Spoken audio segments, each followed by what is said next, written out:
Assalamualaikum warahmatullahi wabarakatuh. Saya Irham Raffi Mahreza, mahasiswa Universitas Nasional angkatan 2018, program studi Sistem Informasi. Di sini saya akan menjawab soal-soal UTS dari mata kuliah Rekayasa Perangkat Lunak Sistem Informasi. Langsung saja ke yang pertama, itu ada tahapan SDLC. Tahapan SDLC itu dibagi menjadi beberapa bagian. Yang pertama ada perencanaan sistem.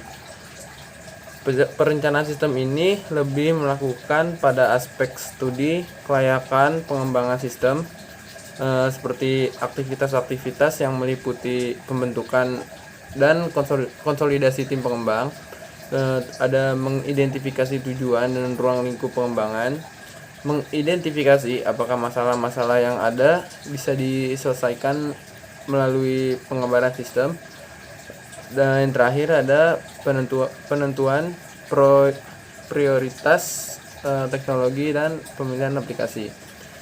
Yang kedua ada analisis sistem.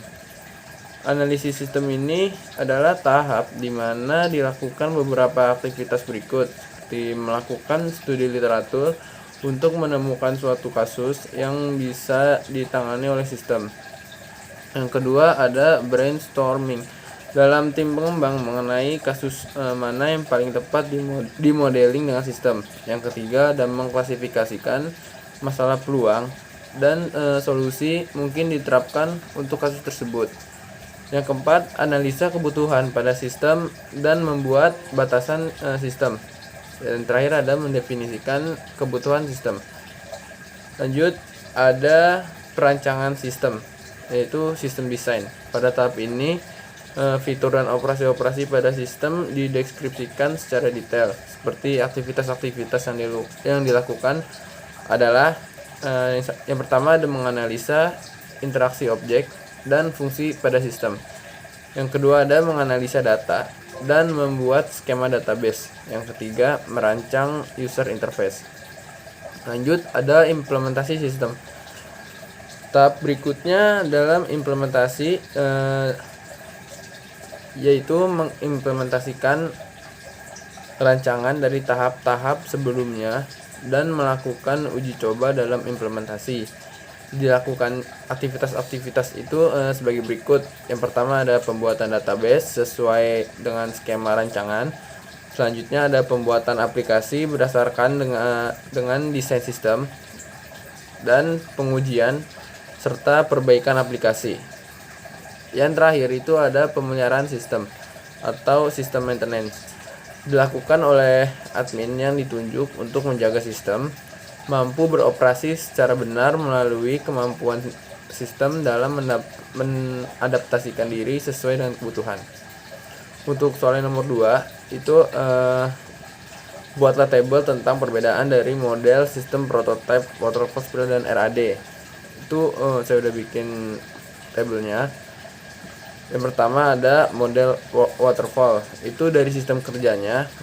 Dari sistem kerja model waterfall itu dibagi menjadi beberapa phase berurutan dengan beberapa tumpang tindih dan splashback diterima antar phase. Yang di prototype itu upaya untuk mengurangi risiko proyek yang melekat dengan memecah proyek ke dalam segmen yang lebih kecil dan menyediakan lebih banyak kemudahan perubahan selama proses pembangunan.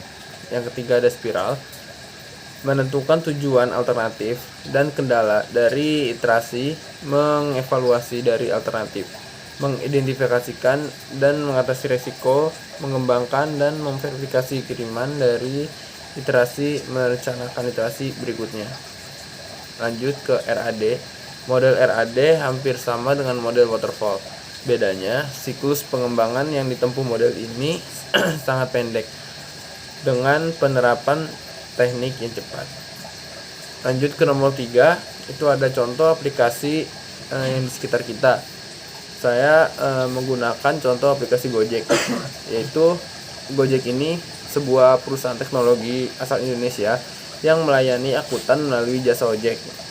Aplikasi ini merupakan transportasi dengan metode pemesanan online yang dapat dipesan melalui Gojek. yang dapat diunduh secara gratis melalui Play Store atau App Store.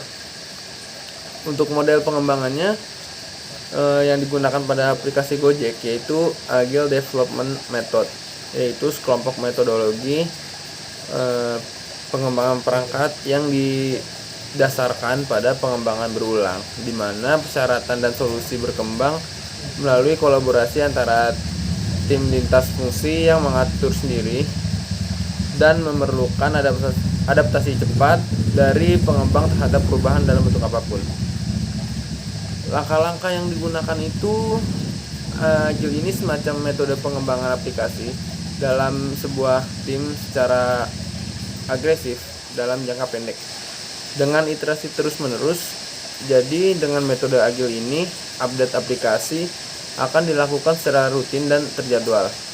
Oleh karena itu, Gojek sendiri itu menggunakan metode untuk menghasilkan update aplikasi 2 minggu sekali, sehingga aplikasi Gojek itu sering mendapatkan update. Kesulitannya dari aplikasi tersebut ialah beberapa wilayah masih sulit mencari driver, seperti di kota-kota kecil. Nah, driver mungkin saja udah banyak di kota-kota besar, namun di kota kecil masih jarang, bahkan tidak ada driver. Karena walaupun sudah ada di aplikasi Gojek, tetap saja di wilayah-wilayah yang kota kecil masih terasa kurang.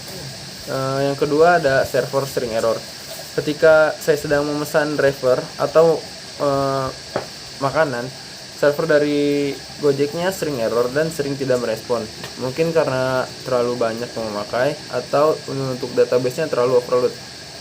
Yang ketiga, tidak bisa pindah tempat tujuan ketika ada perubahan rencana jalan atau kita dapat panggilan mendadak, kita tidak bisa meminta pengemudi untuk mengubah arah tujuan.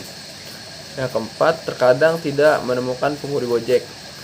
Terkadang setelah pemesan melalui aplikasi Gojek online, ini dilakukan beberapa saat muncul sebuah notifikasi, "We cannot find a driver." Hal ini mungkin disebabkan oleh belum banyaknya driver Gojek pada saat di kota-kota kecil.